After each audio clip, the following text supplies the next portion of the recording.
We also recognized that that our collaboratives were doing work that was important to all of us. And we felt that it was critical that that they have some input into what this communications policy might look like as well. The initial policy, as it was developed, I think was greeted with a great deal of consternation, not only on the part of our collaboratives, but also on the part of council members on the administrative council. And it seemed somewhat too prescriptive and almost dictatorial, and that wasn't what was our desire, and it wasn't the message that we cared to send. So we did take a fair amount of time on discernment. I see many people here that we've had a chance to receive input from as we've developed this policy. We did spend considerable discernment time on it in our November and December meeting, as well as our January meeting. We also scheduled a series of Zoom meetings with collaborative leadership to discuss what their concerns were and how they felt they could be most effective in promoting those collaborative concerns while working with us. And so, as with anything that people feel passionate about, I think there was a fair amount of interpretation that went on over what PYM was attempting to do, or what some people thought we may be attempting to do. But I think at the end of the day, we really wanted to come up with a policy that would allow considerable latitude, particularly as we advocate for issues and concerns that are important to Quakers and to PYM, but also would at least safeguard the 501c3 religious designation that PYM operates under, and that our monthly meetings and schools operate under as well. And so with that, we did adopt a policy in January, a draft policy. It was greatly simplified, and I think it was pretty much to the point. During that whole process, Christy and Linnell and members of our staff did a considerable amount of work, and I think the effort that they put into researching this issue and finding out what other 501c3s are doing or not doing, and how do they differ from 501c3s and 501c4s, and what's the order of creation with associated entities that somehow operate under both of those designations was considerable and very helpful. We also communicated extensively with PYM legal counsel, and so this was something that I feel was well vetted, well tested, and discerned in great depth. The policy, the draft policy, which was adopted in January, and I will read it, was relatively simple. It had three basic elements.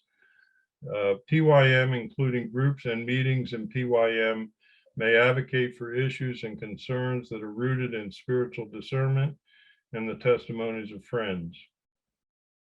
PYM, including groups and meetings in PYM, may not engage in direct or grassroots lobbying or in political campaigning.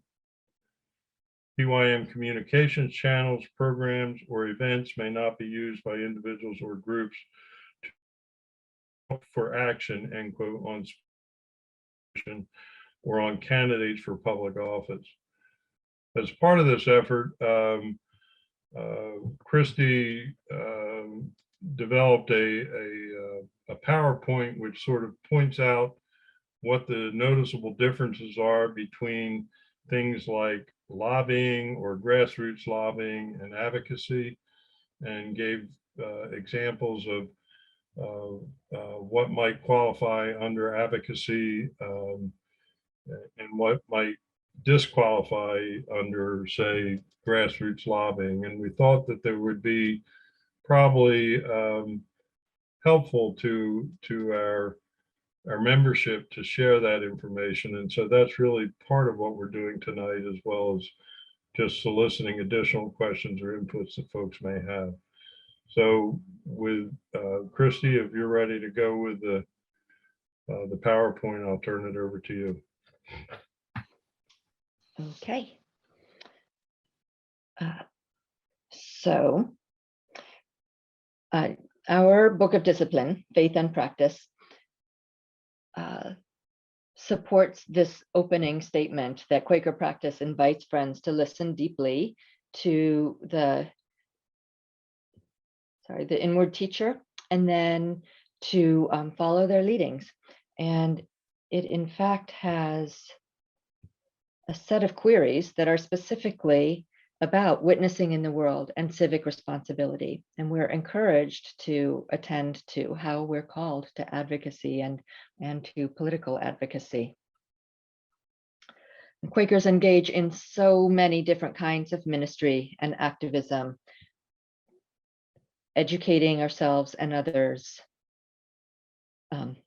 Our classic nonviolent direct action, working with other organizations like FCNL and Power, making choices about how we spend and invest and make money, which is also part of just the way we live our everyday life.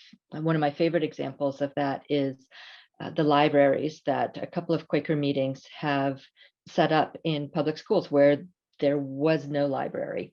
And the meetings have collected the books, filled the library with books, and then run the library so that kids check out books and have stories read to them every week. Another key way that we're active is in politics, and political advocacy can really apply in all of these things. And so let's look at that a little more. When our advocacy is political, as a nonprofit religious organization, we need to pay attention, of course, to our spiritual grounding and also to legal limitations. Nonprofits are limited in their ability to lobby, which has a very specific definition of trying to influence specific legislation or elections. You'll hear that over and over again. And churches are actually even more so, limited even more so. Our advocacy of friends is grounded in our Quaker practice, and that includes queries and our testimonies and our practice of discernment. And we also need to pay attention to legalities. And our government says to 501c3 organizations, you don't have to pay taxes, but in exchange, you're not allowed to influence politics. You're not allowed to lobby. And those limitations are even more restricted for churches.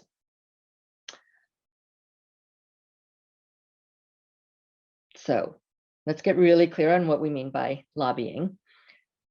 Direct lobbying is a form of advocacy that attempts to influence specific legislation by contacting public officials to propose, support, oppose specific legislation, and urge the adoption or rejection of specific legislation.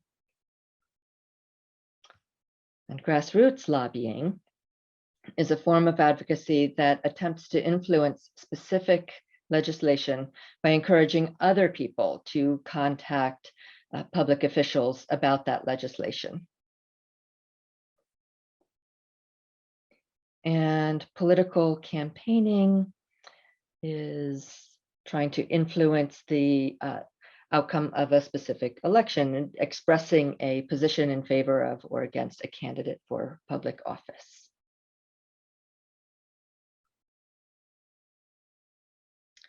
So I'm just going to repeat what Jim just read and show it to you as well. The policy is that PYM, including groups like collaboratives or middle school friends, and meetings in PYM may advocate for issues and concerns that are rooted in spiritual discernment and the testimonies of friends. PYM, including groups and meetings in PYM, may not engage in direct or grassroots legislative lobbying or in political campaigning. PYM communications channels, programs, or events may not be used by individuals or groups to call for action on specific legislation or on candidates for public office.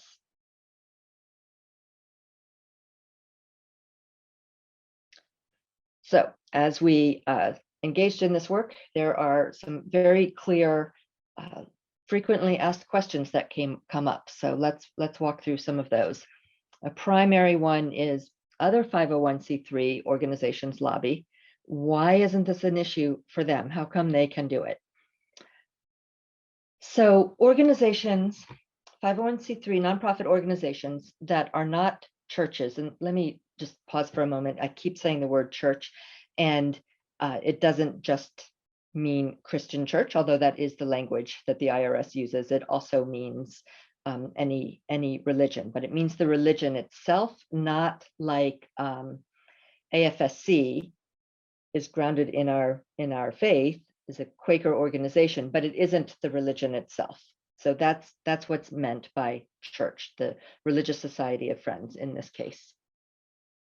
So nonprofits that aren't churches and file a 990 can file that form, the 990 form, in a way that allows them to use a formula that determines how much of their budget can be spent on lobbying.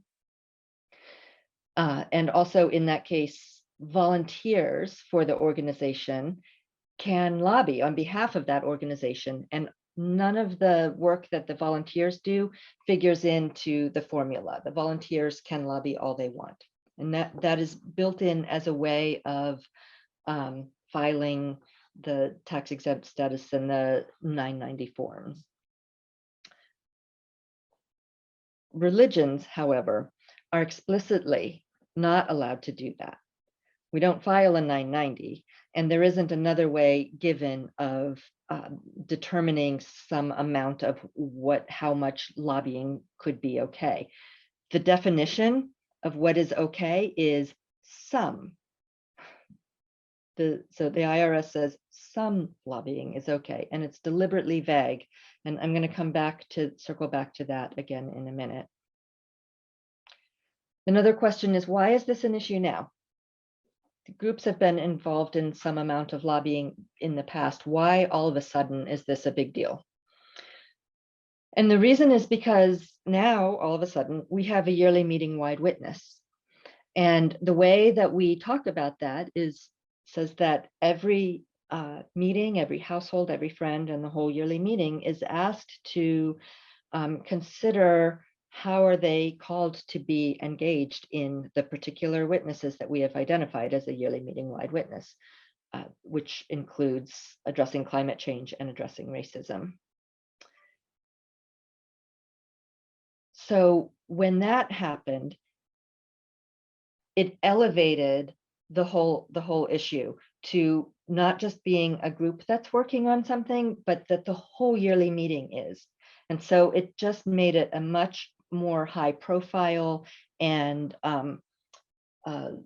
infiltrate, that's not the right word. It goes through all of what we do because we're all asked to be under the weight of it.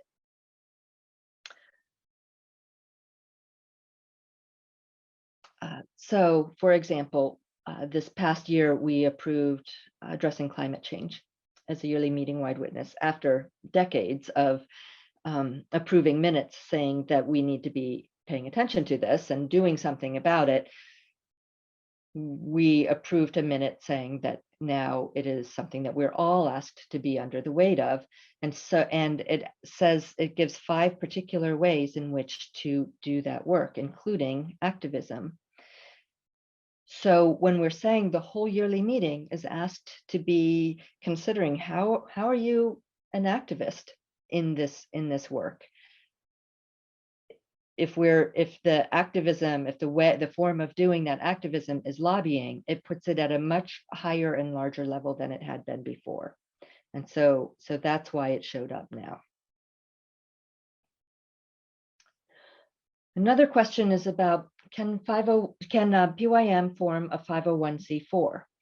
So, and a parallel question is, but FCNL, Friends Committee on National Legislation, they lobby. So how is that okay? FCNL is a 501c4, which is a kind of nonprofit that is set up to be allowed to lobby. And that's what FCNL is, although they also have a 501c3 arm, and that is typical.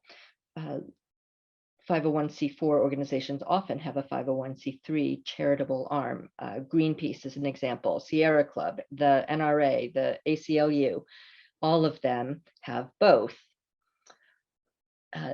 In this case, a 501c4, I'm just going to say C4, a C4 can appoint a C3 board, or they can have an overlapping board, because the C4 is the primary organization.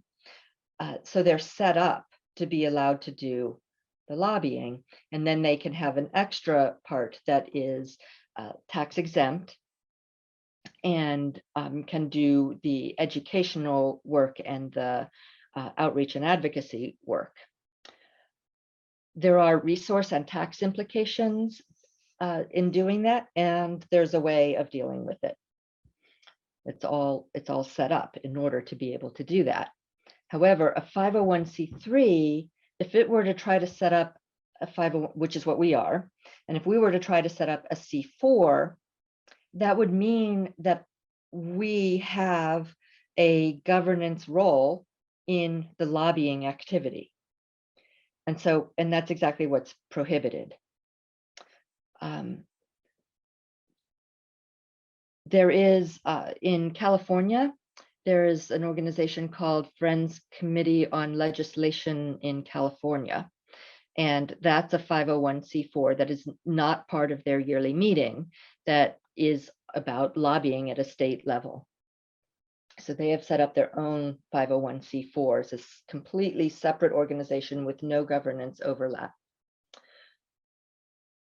We looked to see if there is an example of 501c3 organization who has set up a 501c4 itself.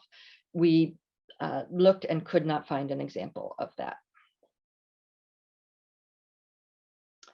And another question is, what does the legal counsel recommend? Jim mentioned that we have worked with our attorney. And so what did the attorney say?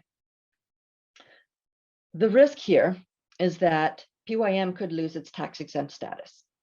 And if PYM loses our tax exempt status, so do all of our meetings and a few schools which hold their 501c3 status under the PYM group tax exemption. It means our property and our investments all become taxable. The IRS, or more specifically, the agent in charge of an investigation, has very broad power and discretion to decide what are the pertinent facts in this case, and what are the circumstances here in this case that evidence lobbying. There isn't something written out that says this is what you look at and this is how you decide. There isn't something that says how much is allowed or not allowed. It's up to the agent in charge to decide. And our own view of our activities is of no interest to the IRS whatsoever. So the attorney recommends that there be a bright line that is a step back from the blurry edge that's defined by some, and that we have this bright, clear line that we can all understand and follow easily, and that we do that rather than try to navigate that blurry edge. And that is what our policy shows. And then the last question is, yeah, but what does this actually mean for us in practice? So let's look at a couple of examples. HR 40 is a bill in the House about reparations. So PYM or PYM group, if it were to encourage friends to write letters to legislators about the imperative of reparations, why it's important, how it's important, that is advocacy. So that's fine. We can do that. But so here's another example: to contact a representative and say that the Quakers and PYM support reparations and want the congressperson to vote for HR 40.